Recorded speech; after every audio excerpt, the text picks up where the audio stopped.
नमस्कार दोस्तों, मैं राजेश गुप्ता आप सभी लोगों का अपने YouTube channel maths with Rajesh में स्वागत करता हूं। आज मेरी ज्योमेट्री की पहली क्लास है। इसके पहले मैंने अलजेब्रा पढ़ाई हुई है, जिसके 8 वीडियो में पहले अपलोड कर चुका हूं। उसमें मैंने बताया था कि नेक्स्ट क्लास जो होगी मेरी ज्योमेट्री की होगी। तो आज मैं ज्योमेट्री क्लास लेने वाला हूँ। मैंने बोर्ड पे काफी चीजें लिख रखी है, इनके बारे में धीरे धीरे बात करते हैं। तो पहले मैंने लिखा हुआ है सिलेबस यानी पाठ्यक्रम, कि जो भी हम पढ़ रहे हैं, हम जिन भी एग्जाम्स के लिए पढ़ रहे हैं, उसमें ज्यादातर कौन से एग्जाम कवर होते हैं। एसएससी के सारे टाइप के एग्जाम, सीबीएस, रेलवे और भी बहुत सारे कंपटीशन के एग्जाम हैं, वो सारे कवर होते हैं। उनका लगभग सभी का सिलेबस लगभग कॉमन है। अब ज्योमेट्री में क्या क्या है, देखो ज्योमेट्री में क्या क्या है, मैं इसमें लिखा हुआ है लगभग 5 चीजें हमारे पास में। लाइन है, लाइन और एंगल्स हैं, ट्रायंगल्स हैं, सर्कल्स हैं, क्वाड्रिलेटरल है, पॉलीगॉन, ठीक है, इतनी सारी दे रखी है। लाइन और एंगल बहुत छोटा चैप्टर है, इसको मैं बाद में पढ़ाऊंगा। ट्रायंगल में काफी आपको पढ़ना पड़ेगा। तो ट्रायंगल में इतनी सारी चीजें हैं। देखो ट्रायंगल में क्या पढ़ना पड़ेगा, हमें इन सेंटर पढ़ना पड़ेगा, circum centre, centroid, ortho centre, similarity पढ़नी पड़ेगी, कॉन्ग्रुएंसी पढ़नी पड़ेगी, सीबियन और मास पॉइंट ज्योमेट्री, ठीक है। तो हम क्या करेंगे, जब हम ट्रायंगल्स पढ़ा रहे होंगे, ये सारी चीजें पढ़ा रहे होंगे, फिर बहुत सारी चीजें लगातार रहेंगी। तो हो सकता है आप लोग बीच में बोर हो जाओ, तो मैं उनको ब्रेक करके बीच में एक बार लाइन और एंगल का चैप्टर पढ़ा दूंगा, ठीक है, ऐसा करेंगे। इसके बाद हम सर्कल्स पढ़ेंगे, क्वाड्रिलेटरल, इसमें क्वाड्रिलेटरल में सारी चीजें आ जाएंगी, जैसे आप समझ रहे होंगे, रेक्टेंगल, स्क्वायर, रोम्बस, पैरेललोग्राम, ये सारी चीजें आ जाएंगी। फिर पॉलीगॉन में आ जाएंगे, हेक्सागन, ऑक्टागन, इस टाइप की सारी चीजें आ जाएंगी इसमें। तो हम धीरे धीरे करके इनको पढ़ते जाएंगे। तो हम अभी कहां से शुरू करेंगे, हम ट्रायंगल से शुरू करेंगे। ट्रायंगल में सबसे पहले हम कुछ बेसिक पॉइंट्स पढ़ेंगे, इसके बाद जैसे ये लिखा हुआ है इस ऑर्डर में हम पढ़ते चले जाएंगे। देखो दोस्तों, जो कुछ बेसिक पॉइंट्स हैं उनको हम पढ़ते हैं। तो स्टार्ट करते हैं बहुत ही सिंपल चीज से। सबसे पहले क्या लिखा हुआ है, sum of interior angles of a triangle, कि किसी भी त्रिभुज के अंतः कोणों का योग कितना होता है। देखो हम कोशिश करते हैं समझने की, ये आप लोग पढ़ते आए हैं, आपको पता भी होगा। देखो जैसे मान लो ये एबीसी एक ट्रायंगल है, एबीसी एक त्रिभुज दे रखा है एबीसी, ठीक है। और हमें पता करना है कि क्या पता करना है, कोण ए प्लस कोण बी प्लस कोण सी, इसका सम कितना होता है, ठीक है, ये निकालना है। देखो हम कैसे करेंगे, आप एक BC के पैरेलल एक लाइन खींच दीजिए, BC के पैरेलल एक लाइन ड्रॉ कर दीजिए। अब आप ध्यान से देखिए, ये जो एक समांतर लाइन है, तो ये वाला जो कोण है, अगर ये कोण B है तो ये वाला कोण कौन सा होगा, B होगा, ठीक है। और ये अगर कोण C है तो ये कोण कौन सा होगा, C होगा, एकांतर कोण कहलाएंगे ये। अब देखो ये वाला कोण कितना है, A है। तो अगर आप ध्यान से देखोगे कि एक स्ट्रेट लाइन पर जो ये पूरा कोण बनता है, कितना बनता है, 180 डिग्री बनता है। यहाँ से देखिए A plus B plus C किसके बराबर होगा, कोण A कोण B प्लस कोण C बराबर कितना होता है, 180 डिग्री के। अगर आप देखोगे तो त्रिभुज के तीनों कोण हैं कौन से, ABC ही तो दे रखा है, यानी कि त्रिभुज के तीनों कोणों का योग 180 डिग्री होता है। अब हमें क्या पता करना है, हमें पता करना है कि अगर हम त्रिभुज का कोई बहिष्कोण लेते हैं, एक्सटीरियर एंगल है, तो उसका मान कितना होता है, वो देखो हम कैसे निकालेंगे। मैंने यहाँ लिखा हुआ है एक्सटीरियर एंगल। तो देखो अगर मान लो हमें ये वाला एंगल निकालना है, ये निकालना है, ये बहिष्कोण निकालना है, तो ये कैसे निकालेंगे, इसको मान लेते हैं थीटा। ये बहिष्कोण है, इसको हम कैसे निकालेंगे, तो आप ध्यान से देखो, ये पूरी एक स्ट्रेट लाइन बनी हुई है। तो हम यहाँ से क्या लिखेंगे, कोण C प्लस कोण थीटा, ये किसके बराबर होना चाहिए, 180 डिग्री के बराबर होना चाहिए। अब देखो यहाँ से क्या पता चला है कि ABC तीनों का योग 180 के बराबर है। तो क्या हम यहाँ से C की वैल्यू निकाल सकते हैं, कोण C की वैल्यू कितनी आएगी, 180 माइनस कोण A माइनस कोण B, यानी यहाँ पे रख देते हैं। देखो कितना आएगा, 180 माइनस कोण A माइनस कोण B और प्लस कोण थीटा बराबर कितना आ जाएगा, 180 डिग्री। तो देखो ये कट जाएगा। यहाँ से अगर आप ध्यान से देखोगे तो थीटा इज इक्वल टू कितना आ गया, कोण A प्लस कोण B, यानी त्रिभुज का जो एक्सटीरियर एंगल होता है, जो त्रिभुज का ये एक्सटीरियर एंगल होगा, ये सामने के इंटीरियर एंगल के सम के बराबर होगा। जो ये बहिष्कोण होगा, ये सामने के दो अंतः कोणों के योग के बराबर होगा। देखो यहाँ से कितना गया, थीटा इज इक्वल टू आ गया है, कितना आ गया, कोण A प्लस का कोण B, ठीक है। अगर मान लो हमें यहाँ पे निकालना होता, अगर यहाँ पे निकालना होगा ये वाला, तो कैसे निकालेंगे, अगर इसमें निकालना होगा हमें, इसको आगे बढ़ाते हैं। अगर ये वाला निकालना तो कैसे निकालेंगे, कोण A और C के बराबर आएगा। और अगर ये वाला निकालना होगा, ये पूरा कितना आ जाएगा, देखो ध्यान से, ये वाला, ये B और C क्या आ जाएगा, योग के बराबर आ जाएगा। यानी कि त्रिभुज के तीनों जो एक्सटीरियर एंगल अगर हम निकालना चाहें तो हम तीनों ही निकाल सकते हैं। देखो दोस्तों, तीसरे नंबर का पॉइंट देखते हैं। ये सारे पॉइंट बहुत ही आसान है, हो सकता है आपको पहले से भी पता हो, फिर भी रिवीजन के लिए हम इनको बता रहे थे। और आपको हम ये भी बता देंगे कि ये कैसे होता है, मतलब आते कैसे हैं। उसने कहा देखो, त्रिभुज में एक कंडीशन क्या होती है कि sum of two sides of a triangle is always greater than third side of that triangle. त्रिभुज की किन्हीं दो भुजाओं का योग हमेशा त्रिभुज की तीसरी भुजा से बड़ा होता है। देखो कैसे, इसको हम थोड़ा समझने की कोशिश करते हैं बहुत सिंपल से तरीके से। देखो जैसे मान लो एक मैंने स्ट्रेट लाइन ड्रॉ की है, मान लो मैंने ये लाइन ड्रॉ की, ए बी लाइन ड्रॉ की मैंने, ठीक है। इसमें मैंने कोई एक पॉइंट ले लिया बीच में सी। यहाँ पे आप क्या देखते हो, यहाँ पे देखो, यहाँ पे अगर ऐसे लिखे तो A C plus C B equal to कितना दिख रहा है, ए बी। ये देखो हमें दिख रहा है, हमें क्या दिख रहा है, ए सी प्लस सी बी किसके बराबर है, ए बी के बराबर। अब आप देखो अगर हम इस सी पॉइंट को थोड़ा सा ऊपर ले जाए, मान लो इस सी पॉइंट को हम यहाँ पे ले जाए तो देखो कैसे बनेगा, ये ऐसे बन जाएगा। और थोड़ा ऊपर ले जाते हैं सी पॉइंट को, देखो कैसे बनेगा, ये ऐसे बन जाएगा। तो यहाँ पे आप ध्यान दो, अगर मान लो सी पॉइंट यहाँ पे आ गया तो देखो यहाँ पे क्या होगा, इस कंडीशन में क्या है, जब ये एक स्ट्रेट लाइन है तो AC और CB किसके बराबर है, AB के बराबर है। लेकिन जैसे ही C पॉइंट को स्ट्रेट लाइन से ऊपर की तरफ लेके जाओगे तो क्या बनेगा, देखो तो क्या आ जाएगा यहाँ पे, AC plus CB greater than AB। देखो ये आपको बहुत अच्छे समझ में आ रहा होगा कि जब वो स्ट्रेट लाइन पर है तो देखो AC और CB AB के बराबर, लेकिन जैसे ऊपर हो जाएगा तो देखो AC की लेंथ बढ़ जाएगी, BC की लेंथ बढ़ जाएगी, वो हमेशा AB से ज्यादा हो जाएगी। इसलिए अगर कहीं पर भी त्रिभुज बन रहा होगा तो इसका सीधा से मतलब है कि उसकी दो भुजाओं का योग तीसरी भुजा के योग से बड़ा होगा। ठीक है, ये बात आपको हमेशा याद रखनी है। कभी कभी केवल इतना ही पूछ लिया जाता है कि यदि त्रिभुज की दो भुजाओं का योग तीसरी भुजा के योग के बराबर हो जाए तो वो कौन सी आकृति बनेगी। तो क्या बनेगा, सबसे आपको यहाँ से समझ में आया होगा, अगर दो भुजाओं का योग तीसरी भुजा के बराबर कर दिया जाएगा तो वो एक स्ट्रेट लाइन बन जाएगी, वो एक सीधी रेखा बन जाएगी। यहाँ से मुझे समझ में आ गया कि नहीं दो भुजाओं का योग तीसरी भुजा से बड़ा होगा। अब हम एक फ्रेश ट्रायंगल बना लेते हैं। देखो जैसे नॉर्मल हम बनाते हैं, जैसे क्या लिखा हुआ है, जैसे मान लो ABC ट्रायंगल लिखा हुआ है, ठीक है। तो हमें पता है क्या होगा, हमें पता है AB plus BC always greater then कितना आएगा, AC आ जाएगा, ठीक है। अब कितना आएगा, BC plus AC always greater then कितना आएगा, AB आएगा, और कितना आएगा, AC प्लस AB किससे बड़ा होगा, BC से बड़ा होगा। तो ये चीज समझ में आ गई मुझे कि दो भुजाओं का योग तीसरी भुजा से बड़ा होगा। अब देखो अगर किसी एक को ट्रांसफर कर दो उधर उस साइड में ट्रांसफर, यहाँ पे देखो इसको ट्रांसफर करें तो कितना आएगा, AC माइनस BC, इसको मतलब ले गए AC minus BC is less than AB। देखो ऐसा बनेगा, इसको हम BC को इधर ले जाएंगे तो AC माइनस BC, और एक इससे छोटा होगा AB से छोटा होगा, तो ऐसे लिख लिया मैंने इसको, AC minus BC is less than AB। यहाँ पे देखो कितना बनेगा, ऐसे देखो यहाँ पे AB minus AC is less than BC आ जाएगा। इसी तरीके से यहाँ कितना आएगा, BC और माइनस AB लेस देन कितना आ जाएगा, AC आ जाएगा। ठीक है, ये चीज आपको समझ में आ रही होगी। अब देखो यहाँ समझ में आ रहा था कि दो भुजाओं का योग तीसरी भुजा से बड़ा होगा, इसी तरीके से यहाँ पे देखो दो भुजाओं का अंतर हमेशा तीसरी भुजा से छोटा होगा। त्रिभुज की दो भुजाओं का अंतर हमेशा तीसरी भुजा से छोटा होगा। ये आपको लग रहा होगा कि बहुत सिंपल चीज है, इसमें क्या बताने की जरूरत है। इसमें भी कई सारे क्वेश्चन पूछे जाते हैं, ठीक है।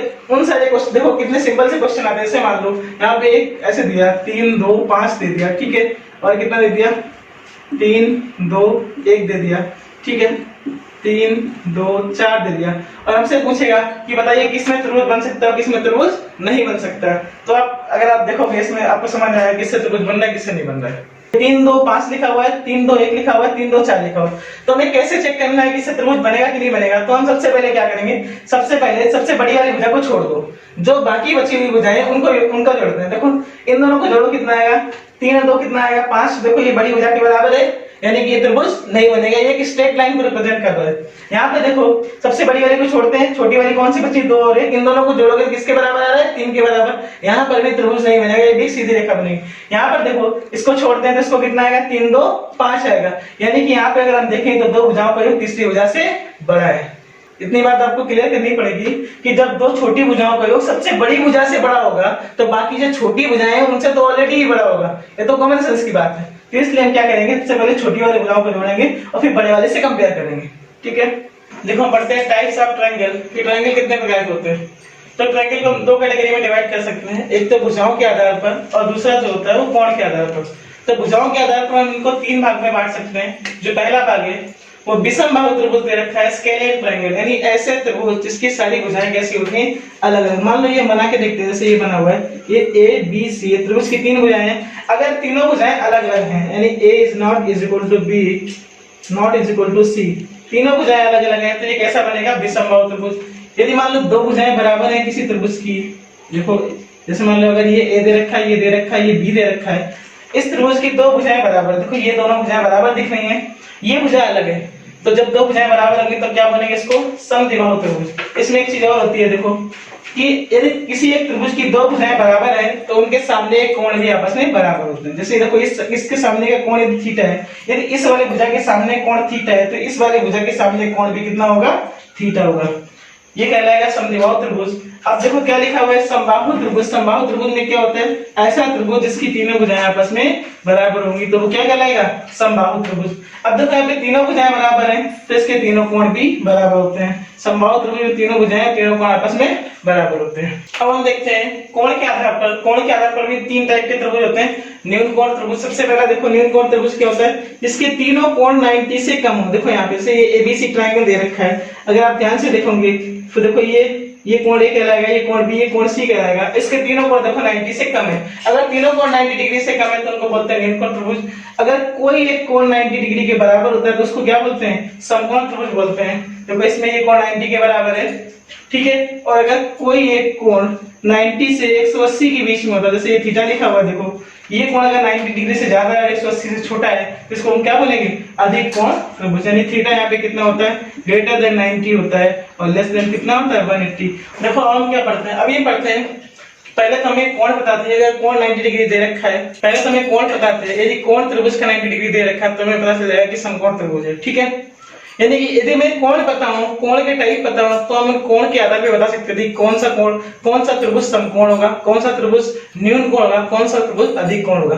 लेकिन यदि मुझे साइड दे रखी हो और हमें साइड के बेसिस पे निकालना हो, हमें ये पता करना हो कि कौन सा त्रिभुज किस टाइप का है, समकोण है, अधिक कोण है, न्यून कोण है, तो हम कैसे निकालेंगे। आपने एक फार्मूला पढ़ा होगा पहले, देखो ट्रिग्नोमेट्री में क्या पढ़ा होगा आपने, cos a बराबर, कोई भी आप एंगल ले सकते हो, यहाँ पे मैं एंगल ए ले रहा हूँ, तो देखो cos a बराबर, इसमें हमें क्या पढ़ाया गया था कि जिन दो साइड के बीच का कोण लिया जाता है, हमेशा उन दोनों साइड को जोड़ा जाता है और सामने वाले साइड को घटाया जाता है। देखो यहाँ पे b और c के बीच का एंगल मैंने a लिया हुआ है, तो इसको हम क्या लिखेंगे, यहाँ पे देखो b square plus c square minus a square upon कितना आ जाएगा, 2bc। अब यहाँ से हम सारी चीजें निकाल सकते हैं। देखो हम कैसे निकालेंगे, ऐसे हम करते हैं, फर्स्ट सेकंड थर्ड में कर लेता हूँ। देखो कैसे निकालेंगे इसको।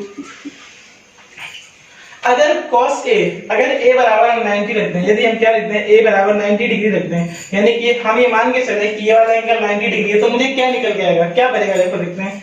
cos 90 की वैल्यू कितनी होती है, 0, और यहाँ पे कितना हो जाएगा, b square plus c square और माइनस a स्क्वायर अपन कितना आ जाएगा, 2bc आ जाएगा। इसे हम क्रॉस मल्टीप्लाई करेंगे तो देखो कितना आ जाएगा, b square plus c square बराबर कितना आ जाएगा, a स्क्वायर, बाकी सब 0 हो जाएगा। इसका मतलब क्या हुआ कि अगर इसका कोण a 90 डिग्री होगा तो b square plus c square बराबर किसका हो जाएगा, a स्क्वायर।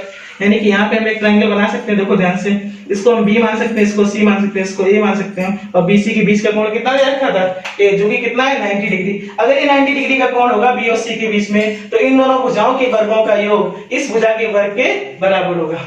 सेकंड देखो, अगर 90 नहीं है, यानी अगर 90 से कम है तो क्या होगा, अगर cos a, यानी अगर a की वैल्यू 0 से 90 के बीच में होगी, यानी 90 से कम होगी, तो मुझे बताया कि फर्स्ट क्वाड्रेंट में cos, देखो ऐसे आपने पढ़े होंगे, क्वाड्रेंट पढ़े होंगे, इसमें क्या था, देखो 0 से 90 था, ये कितना था, 90 से 180 था, 180 से कितना था, 270, यहाँ पे 360 पहुंच जाता है। तो यहाँ पे तो सारे पॉजिटिव होते हैं, ऑल पॉजिटिव होते हैं।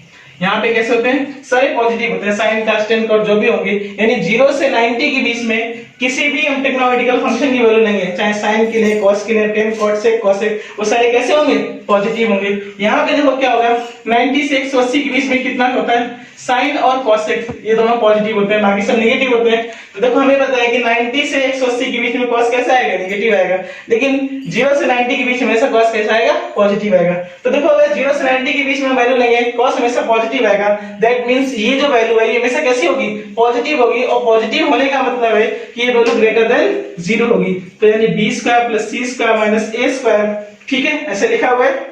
अपन कितना लिखा हुआ है, 2bc, और ये अगर पॉजिटिव होगा तो दैट मींस ये ग्रेटर देन 0 होगी। तो इसको ध्यान से देखोगे तो क्या आ जाएगा, B square plus C square less than B square plus C square greater than A square. अब यहाँ पे देखो, जब ये ए स्क्वायर के बराबर है B square plus C square तो 90 है, और जैसे ही ए स्क्वायर बी स्क्वायर सी स्क्वायर से छोटा हो गया तो 90 से कम आ जाएगा। देखो इसको हम बहुत आसानी से इस टाइप में समझ सकते हैं। यहाँ पे देखो ये 90 बन रहा है, अगर थोड़ा सा इसको हम झुका के बना दे, ऐसे बना दे देखो, तो देखो ध्यान से कितना बनेगा, ये बी लिखा हुआ है, ये सी लिखा हुआ है और ये ए लिखा हुआ है। देखो पहले ये 90 था, अब ये थीटा 90 से कम हो गया, और जैसे हमने 90 से कम किया देखो तो ए की लेंथ पहले इतनी थी, अब ए की लेंथ कितनी हो जाएगी, कम हो जाएगी। तो देखो वही चीज यहाँ से निकल के आ रही है कि ए स्क्वायर यहाँ पे बी स्क्वायर सी स्क्वायर से छोटा हो गया।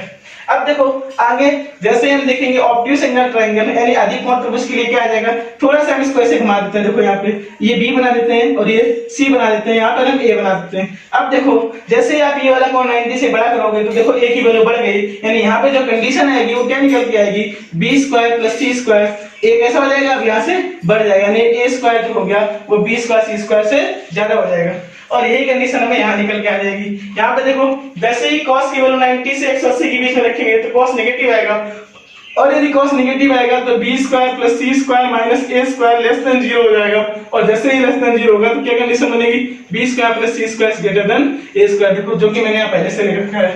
तो आप दोनों तरीके से इन सारी चीजों को प्रूव कर सकते हैं।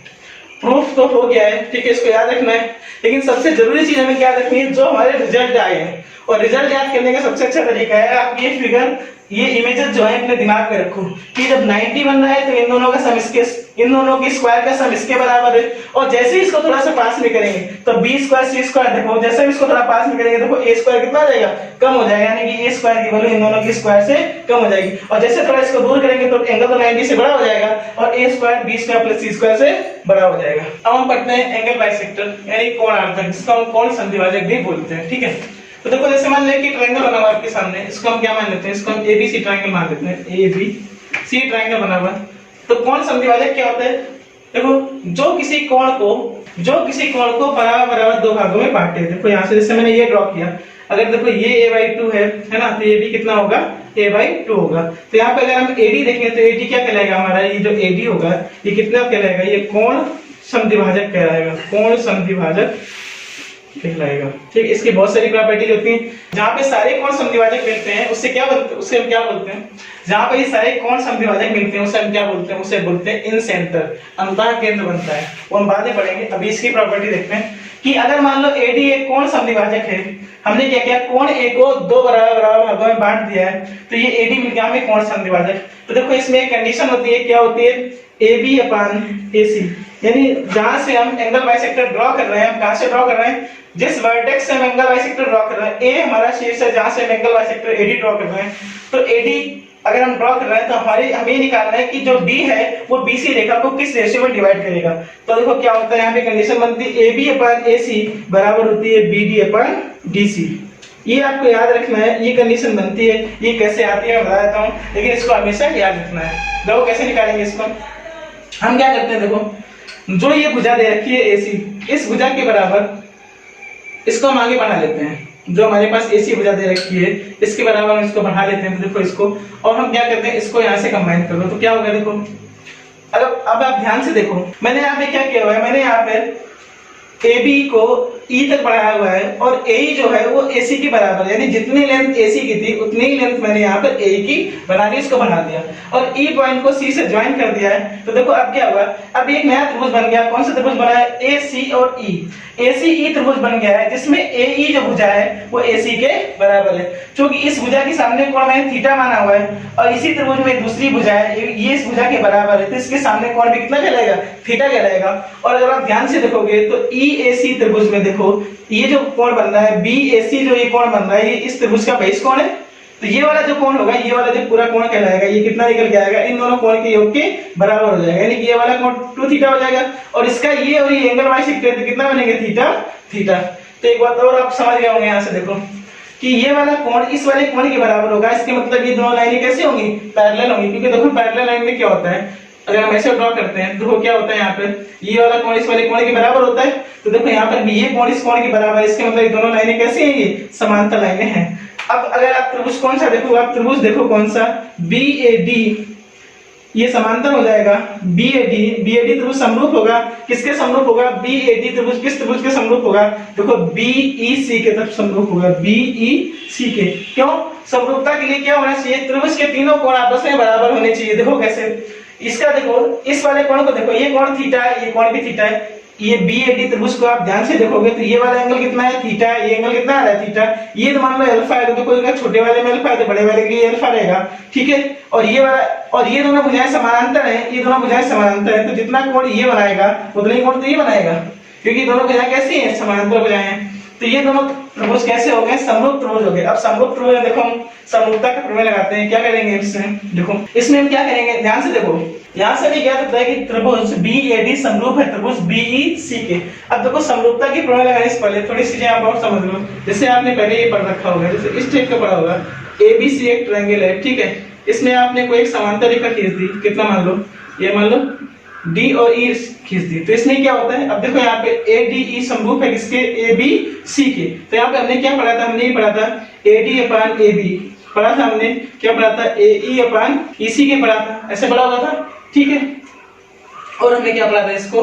ये DE अपान BC के, ऐसे हमने पढ़ा था, इसी के होते हैं। और इसमें हमने एक चीज और पढ़ी थी, क्या हमने क्या पढ़ा था? हमने ये पढ़ा था कि ये भी होता है AD अपान BD किसके बराबर होता है? AE अपान EC के, ये भी होता है, ठीक है।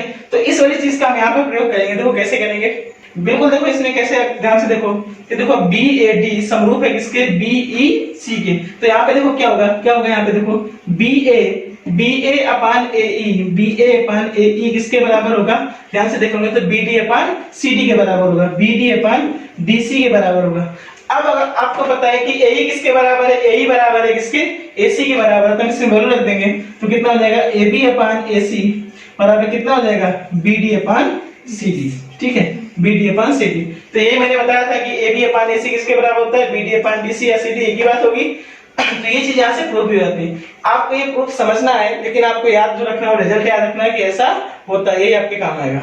अभी हमने थोड़ी देर पहले ये पढ़ा था, यदि कोण समद्विभाजक AD BC को D पॉइंट पर डिवाइड करता है, तो हमें जो D पॉइंट होता है वो BC को किस रेशियो में डिवाइड करेगा? तो हमने निकाला था कि BD अपान CD किसके बराबर होता है? AB अपान AC के बराबर होता है। अब देखो हमें ये निकालना है कि BD की एक्चुअल में लेंथ कितनी होती है। अगर किसी त्रिभुज की तीनों भुजाएं दे रखी है, यदि हम ये मान लेते हैं कि किसी त्रिभुज की तीन भुजाएं ABC दे रखी हैं और शीर्ष A से हमने BC पर कोई कोण समद्विभाजक खींचा AD, तो हमें ये निकालना है कि जो ये D पॉइंट है वो BC को किस रेशियो में डिवाइड करता है, और वो जो रेशियो आएंगे यानी BD और CD की अलग-अलग लेंथ क्या होगी अगर हमें निकालनी है, तो हम कैसे निकालेंगे? देखो ध्यान से, मुझे ये पता है कि BD रेशियो CD है कितना? जो रेशियो इन भुजाओं का होता है वही इनका रेशियो होता है, इसलिए मैंने यहाँ पे क्या लिख लिया? C और B, यानी कि BD किस रेशियो के बराबर होगा? C के बराबर होगा, और DC किसके बराबर होगा?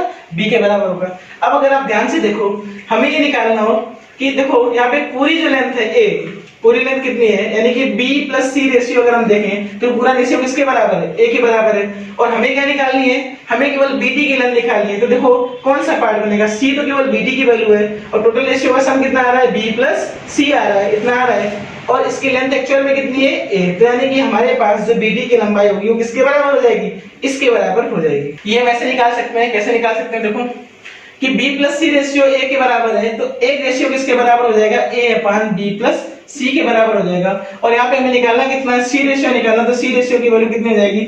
A upon B plus C into कितना आ जाएगा? C। तो इसको हम निकाल सकते हैं। इसी तरीके से जो ये वाला बनेगा इसको हम क्या निकाल सकते हैं? देखो यहाँ पे B लेंथ है, यहाँ पे B रेशियो, टोटल रेशियो कितना है? B प्लस C है, ठीक है, और टोटल की लेंथ कितनी है? A। तो इसको हम ऐसे निकाल सकते हैं, देखो B अपान B प्लस C, और टोटल लेंथ कितनी थी? A। तो कितना हो जाएगा? B upon B plus C into A। अगर आपको तीनों भुजाओं की लेंथ पता हो, तीनों भुजाओं की लेंथ दे रखी है, तो आप BD और CD की लंबाई आसानी से निकाल सकते हैं, ठीक है। जैसे निकाल लेते हैं, जैसे 3 4, ठीक है, और 5 दे रखा है ना। तो देखो इसमें मान लो इसकी लंबाई कितनी दे रखी है? 3 दे रखी है, इसकी लंबाई 4 दे रखी है, इसकी लंबाई कितनी दे रखी है? 5, और हमें निकालनी है। तो यहाँ पे BD निकालो, कितना आ जाएगा? देखो BD कितना है? ये 3 बनेगा, ये 4 बनेगा, तो यहाँ पे कितना? 3 बटे कितना? 4 में कितना आ जाएगा? 7। टोटल लंबाई कितनी है? 5। देखो इतनी लंबाई इसकी निकालेंगे, ऐसे निकाल सकते हैं। इससे पहले हमने ही पढ़ा हुआ है कि जो ये कोण समद्विभाजक है वो BD भुजा को किस रेशियो में डिवाइड करता है। तो ये BD भुजा को AB और AC की रेशियो में डिवाइड करता है। हमने ये निकाला था, देखो प्रूफ करके कि AB upon AC A B upon A C किसके बराबर होता है, B D upon D C के बराबर होता है। ठीक है, ये निकाल चुके थे। और हमने ये भी निकाल लिया था कि यदि मैं सिर्फ बी डी की लेंथ निकालनी हो तो बी डी की लेंथ कितनी आएगी। देखो बी डी की लेंथ है ये कितना, हमें निकाला था कि रेशियो में पता है सी और बी का है, ये वाला कौन सा पार्ट होगा, सी पूरा कितना है, बी प्लस सी, और इसकी एक्चुअल लेंथ कितनी है, ए। तो हमने ये निकाल लिया था। देखो दोस्तों हमारे सामने ये ट्रायंगल बना हुआ है और इतनी सारी चीजें हम ऑलरेडी पढ़ चुके हैं। हम क्या पढ़ चुके हैं, हम ये पढ़ चुके हैं कि कौन समद्विभाजक जो है वो बीसी भुजा को किस रेशियो में डिवाइड करता है। तो हमने पढ़ा था कि ए बी अपान ए सी बराबर होता है बी डी अपान सी डी की। और हमें ये भी पता किया था कि अगर हमें सिर्फ बी डी की लेंथ निकालनी हो तो हमें बी डी की लेंथ कितनी आएगी, हमने निकाला था सी अपान सी प्लस बी और इनटू कितना आएगा, ए आएगा। अब हमें ये निकालना है कि जो ये अंतः केंद्र है वो AD को यानी कि कोण समद्विभाजक को किस अनुपात में डिवाइड करता है। हमें क्या निकालना है, हमें निकालना है कि AD अपान ID किसके बराबर होता है। तो अंतः केंद्र पहले हम जान लेते हैं क्या होता है। तो देखो ध्यान से यहाँ पे हम लिख लेते हैं ऐसे करके। देखो जैसे मान लो ये ट्रायंगल बना हुआ है, तो जहां पर कोण समद्विभाजक एक दूसरे से मिलते हैं, जहां पे तीनों कोण समद्विभाजक एक दूसरे से मिलते हैं वो क्या कहलाता है, वो अंतः केंद्र कहलाता है। देखो ये इसका कोण समद्विभाजक हो गया, कोण ए का हो गया, ये कोण बी का हो गया, ये कोण सी का हो गया। तो ये जहां पर मिलेंगे इसको हम क्या बोलेंगे, इन सेंटर बोलेंगे, अंतः केंद्र। तो आपको समझ में आ गया होगा कि अंतः केंद्र क्या चीज है। अब हम निकालते हैं कि AI अपान ID कितना आएगा। बहुत ही आसान है, देखो कितनी इजीली आ जाएगा। हम क्या करेंगे, हम इसको B को I से मिला देते हैं। ठीक है, अब आप ट्रायंगल ये वाला देखिए, हम कौन सा ट्रायंगल देखते हैं, आप त्रिभुज ABD को देखिए। तो देखिए इसमें त्रिभुज में क्या लिखा हुआ है, A B और D। ठीक है, जैसे यहाँ पर AD जो है वो इसका कोण समद्विभाजक है, उसी तरीके से ये देखो BI भी कोण समद्विभाजक है। और यदि कोण समद्विभाजक है तो देखो हम यहाँ पे इस वाले त्रिभुज में क्या लिख सकते हैं, त्रिभुज ABD में हम लिख सकते हैं क्या, हमें लिख सकते हैं कि AB अपान BD और ये किसके बराबर हो जाएगा, देखो AB यानी कि ये वाला, इसको हम ऐसे लिख सकते हैं। इसको हम क्या लिखेंगे, देखो इसको लिखेंगे BA अपान BD। BA अपान BD किसके बराबर हो जाएगा, ये आएगा AI अपान ID के। देखो कितना आसान है, ADB त्रिभुज दे रखा है, B शीर्ष है और हमने इसका कोण समद्विभाजक क्या बनाया है, BI।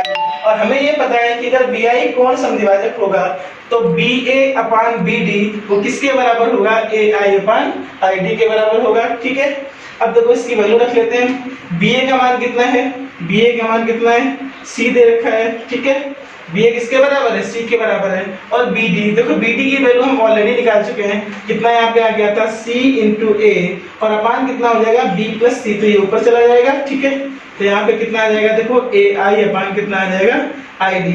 अब देखो C कट गया, तो अगर हम ध्यान से देखें तो हमारे पास क्या आ गया है, AI अपान ID बराबर क्या हो गया, B plus C upon A। इस पे आधारित बहुत सारे क्वेश्चन पूछे जाते हैं। देखो बहुत आसान है, इसका आपने प्रूफ सीख लिया, लेकिन इसको अब याद रखना है।